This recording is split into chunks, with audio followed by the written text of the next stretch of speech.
കുറിച്ച്, വനിതകൾ ജീവിതത്തിൽ നേരിടുന്ന പ്രശ്നങ്ങളെ കുറിച്ച്, പരിഹാരങ്ങളെ കുറിച്ചും ജോസിന ചേച്ചി നമ്മുടെ വൈസ് പ്രസിഡന്റ് പറയാനുള്ളത് നമുക്ക് നോക്കാം.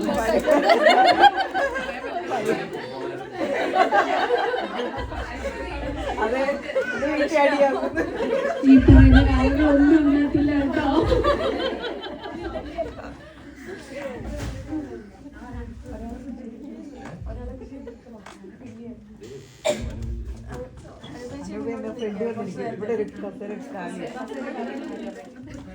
എല്ലാവർക്കും നമസ്കാരം. നമ്മളൊക്കെ വളരെ തിരക്ക് പിടിച്ച ആൾക്കാരാണ് അല്ലേ?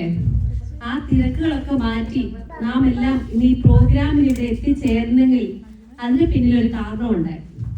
അത് ഇന്നത്തെ ദിവസത്തിന്റെ പ്രാധാന്യമാണ്. ആക്ച്വലി അത് ഇന്നല്ല, വുമൻസ് ഡേ എന്നാണ് എല്ലാവർക്കും അറിയാലോ അല്ലേ? മാർച്ച് 8. ഓക്കെ, അപ്പൊ അത് നാളെയാണ്. ആഘോഷങ്ങൾ എല്ലാവർക്കും സന്തോഷം പ്രദാനം ചെയ്യുന്നത് അല്ലേ? ഈ ജന്മദിനം ആഘോഷിക്കുമ്പോൾ നമുക്ക് ഒത്തിരി സന്തോഷം കിട്ടാറുണ്ട്. ഇപ്പം കണ്ടില്ലേ പ്രീവയ്ക്ക് ഒത്തിരി സന്തോഷമായില്ലേ പ്രീവ? അതുപോലെ നമുക്ക് ലോകം വനിതകൾക്ക് കനിഞ്ഞു നൽകിയ ഒരു ദിവസമാണ് ഇന്ന് മാർച്ച് 8. അപ്പം നിങ്ങൾ ഞാനേ നാട്ടിലായിരുന്നു. അപ്പം ഒരു റീഹാബിലിറ്റേഷൻ സെന്റർ വിസിറ്റ് ചെയ്തു. നിങ്ങൾ ആരെങ്കിലും വിസിറ്റ് ചെയ്തിട്ടുണ്ടോ റീഹാബിലിറ്റേഷൻ സെന്റർ? നമ്മുടെ നാട്ടിൽ ഒത്തിരി പ്രായമുള്ള ഒരു അച്ചായന്മാരൊക്കെ ഉള്ള ഒരു റീഹാബിലിറ്റേഷൻ സെന്റർ ആയിരുന്നേ.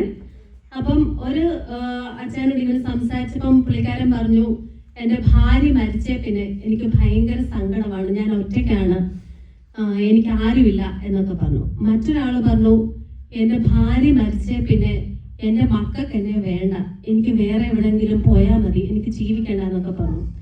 അപ്പൊ അതിൽ നിന്നൊക്കെ എന്താ നമുക്ക് മനസ്സിലാക്കുന്നത്? ഭാര്യയാണ് അല്ലെങ്കിൽ ഒരു സ്ത്രീയാണ് ഒരു കുടുംബത്തിന്റെ ആണിക്കല്ല തന്നെ. അപ്പം അവിടെ ഒരു വിടവ് വീണാല് അത് നികത്താൻ ഇച്ചിരി പാടല്ലേ? അപ്പം സ്ത്രീ എന്ന് പറഞ്ഞ ഒരാള് സഹോദരിയാണ്, അമ്മയാണ്, മകളാണ്, ഭാര്യയാണ്, എല്ലാമാണ് അല്ലേ?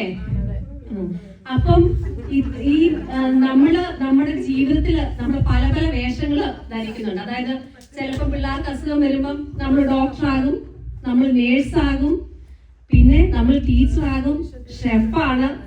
അങ്ങനെ ഒത്തിരി ഉത്തരവാദിത്തങ്ങള് നമ്മുടെ ജീവിതത്തിൽ നമ്മൾ ചെയ്യുന്നുണ്ട് അല്ലേ? പക്ഷെ ഈ ഉത്തരവാദിത്തങ്ങൾ നമ്മൾ ചെയ്യുമ്പോൾ അതിനുള്ള ഒരു പ്രാധാന്യം ഒരു സ്ത്രീക്ക് നമ്മുടെ സമൂഹത്തിൽ കിട്ടുന്നുണ്ടോ എന്ന് നാം ചിന്തിക്കേണ്ടിയിരിക്കുന്നു. ശരിയാണോ?